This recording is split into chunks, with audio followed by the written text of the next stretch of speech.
Good morning, Philippines, mga kabarangay, mga kababayan, mga kapatid. Ngayon po ay araw ng Miyerkules, January 15, 2025. Ayon po sa balita, mga kabarangay, mga kababayan, mga kapatid, kinasuhan daw po ng inciting to sedition si ex-Army Captain Dado Enrique. Kung mapapanood mo pa o kung mapapanood natin ang channel nitong si Kapitan Dado, talaga po namang diretsahan niyang inuudyukan ang sambayanan na magkaisa upang labanan ang katiwalian at ang pag-aabuso sa tungkulin ng mga nasa kapangyarihan.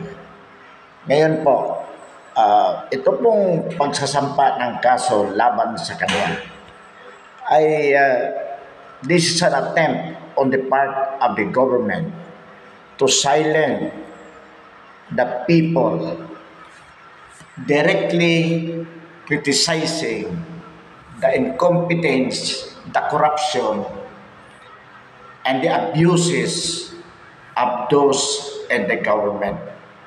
So, ibig po sabihin, mga barangay, mga kababayan, mga kapatid, ito ay isang paraan ng pananakot ng kasalukuyang administrasyon upang ang mga mamamayan na totoong nagmamalasakit sa bayan at hayag-hayagang umaatake sa mga taong nasa kapangyarihan, particular sa bangag na Pangulo, ay kanilang kakasuhan upang matakot ang sambayanan na magsalita laban sa kanila.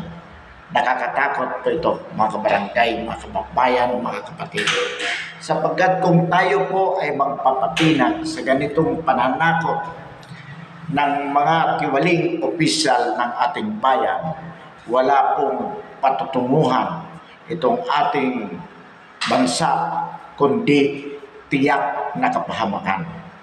So ang atin pong panawagan sa sambayan ng Pilipino, suportahan po natin itong si Kapitan Dado at huwag po tayong patitinag sa mga pananakot ng mga nasa pamahalaan upang tayo ay patahimikin.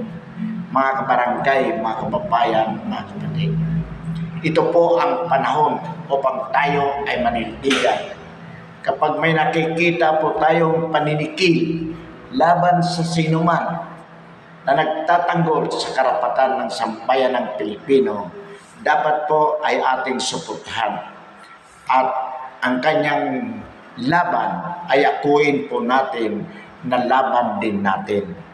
Nang sa gayon po, ang nasa pamahalaan ay maging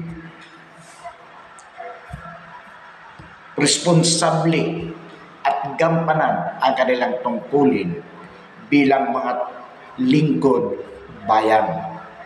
Kaya muli ang ating panawagan sa sambayan ng Pilipino, sa lahat ng mga Pilipino na nagmamahal sa ating bayan, huwag po tayong patitinag sa pananakot ng isang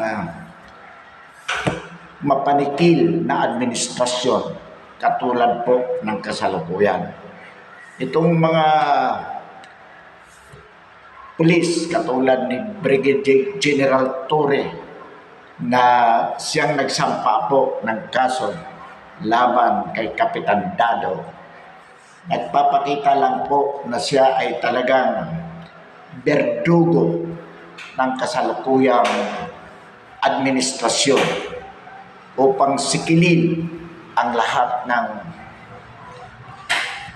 mga paglaban o pag-criticize sa kasalukuyang pamahalaan.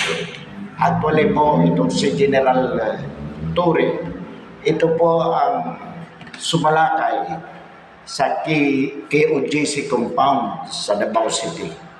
Nagpapakita lang po na itong taong ito ay talagang bayaran, berdugo ng kasalukuyang pamahalaan. Hindi po natin dapat ito katakutan. Dapat po ito ay sumpain. Dapat po itong taong ito, siya po ang dapat kasuhan sa kanilang pagmamalabis sa tungkulin. Karapatan ng bawat Pilipino na ipaglaban ang kapakanan ng bayan. Ito pong ginagawa ni Kapitan Dado ay totoo po na inuudyukan niya ang sambayanan upang labanan ang katiwalian ng mga nasa kapangyarihan. At wala pong masama doon. Wala pong masama doon.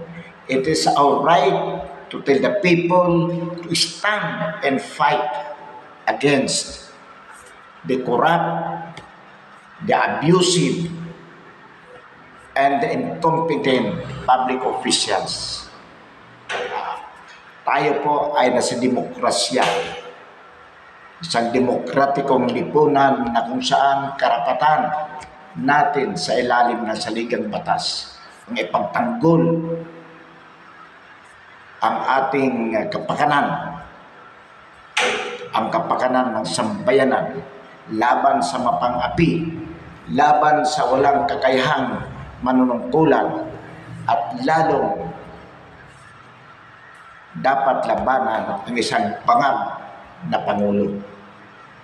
Kaya po mga kabarangay, mga kababayan, mga kapatid, huwag po tayong patitinan sa ganitong pang-api ng kasalukuyang administrasyon. Nananawagan po tayo sa mga vloggers na nagtatanggol, totoong nagtatanggol sa sambayan ng Pilipino, na kailangan po suportahan natin ang laban ni Kapitan Dado, sapagkat ang kanyang laban ay laban po ng lahat ng nagmamahal sa sambayan ng Pilipino. Huwag po tayong patatakot, sapagkat ang gagawin po ng nasa pamahalaan, lahat ng lumalaban sa kanila ay kanila pong gigipitin. Babayaran nila kung ikaw ay magpapabayad. Kung hindi naman, ikaw po ay kakasuhan nang sa gayon mapilitan kang manahimik na lamang at pabayaan sila sa kanilang ginagawang katiwalian laban sa sambayan ng Pilipino. Ito pong ganitong paninikil ay naranasan din po natin noong panahon ng martial law. Noong Pangulo, na ang Pangulo ay ang tatay ng kasalukuyang Pangulo na si Ferdinand Marcos Sr. Mas matindi po ang ginawa noon, sapagkat dinudukot ng mga military ang lumalaban, at yun po ay nagtapos, o it culminated into the killing of Ninoy Aquino, who was at the time considered to be the symbol against the fight, or against the symbol against martial law. So ngayon po, papunta na rin po ang direksyon ng kanyang anak na si Ferdinand Marcos Jr.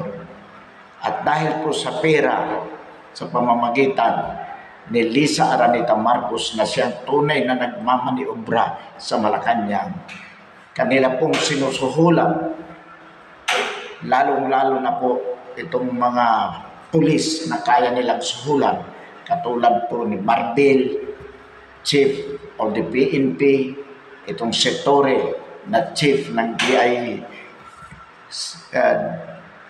DICG. So, kanila pong kakasuhan isa-isa itong mga vloggers na lumalaban sa gobyerno. Kanilang hahayaan itong mga bayarang vloggers na kumikita na walang ginagawa kundi purihin ang Pangulo at ang mga opisyalis ng ating pamahalaan, na ang ginagawa po ay kabaliktaran sa kanilang sinasabi. Ang sabi nga po natin, this is the government of lies. Panay po kasinungalingan. Sinasabing ito ang ginawa, pero sa katotohanan, wala naman pong nagawa. Halimbawa po dyan, sinasabi ng Pangulo na bibigyan ng malaking o maraming benepisyo ang mga PhilHealth members sa kabila ng katotohanan na ngayong 2025, ito po ay binigyan ng zero subsidy. So sinasabi niya na magkakaroon ng dagdag na benepisyo in terms of health services, 50%. Paano po magagawa ng PhilHealth yan kung walang pera? Ang sinasabi nila kasi malaki, mayroong 50 billion o 500 billion reserve funds ang PhilHealth na hindi pa ito nagagamit. Kaya hindi kailangan ito ang subsidy galing sa pamahalaan. Ngunit ayon po sa balita, nagrereklamo ang mga private hospitals na accredited ng PhilHealth sapagkat sa kabuuan ang utang ng PhilHealth sa kanila ay nasa 1.5 trillion. Kaya hindi nila matutugunan ang pangangailangan ng mga PhilHealth members na nagpupunta sa kanilang hospital sapagkat malaki ang utang ng PhilHealth. So paano po masasabi ng ating Pangulo na magkakaroon ng dagdag na benepisyo to the extent of 50% ang mga members ng PhilHealth? Sinasabi po ng ating Pangulo na ngayon po ay under the 2025 budget, it is intended upang pababain ang mga presyo ng basic commodities. Ngayon po, saan ka nakakita? Ayon sa balita, ang kamatis ay 400 ang kilo. Imagine po, kamatis. Yan ang lamang ang kayang iulam ng mga mahirap. Ngunit hindi po kayang bilhin sapagkat ang isang peraso di umano ay 20 to 30 pesos. Ang asukal ay nasa 400 pesos ang kilo. Ang bigas sinasabing 20 pesos per kilo. Pero sa katotohanan sa merkado, pag pumunta po tayo, naglalaro sa 60 to 80 pesos per kilo. Ito po ang sinasabi natin. Panay kasinungalingan ang sinasabi ng nasa pamahalaan.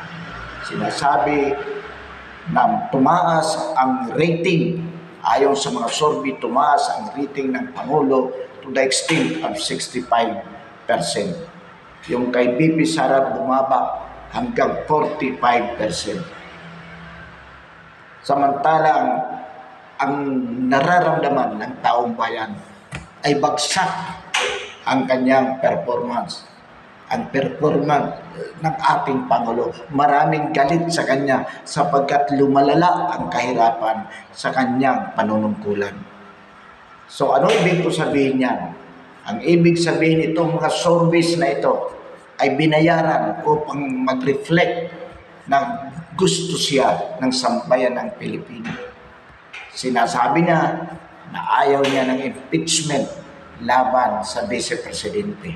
At ito po ang sinuportahan ng Iglesia ni Cristo sa kanilang National Rally for Peace.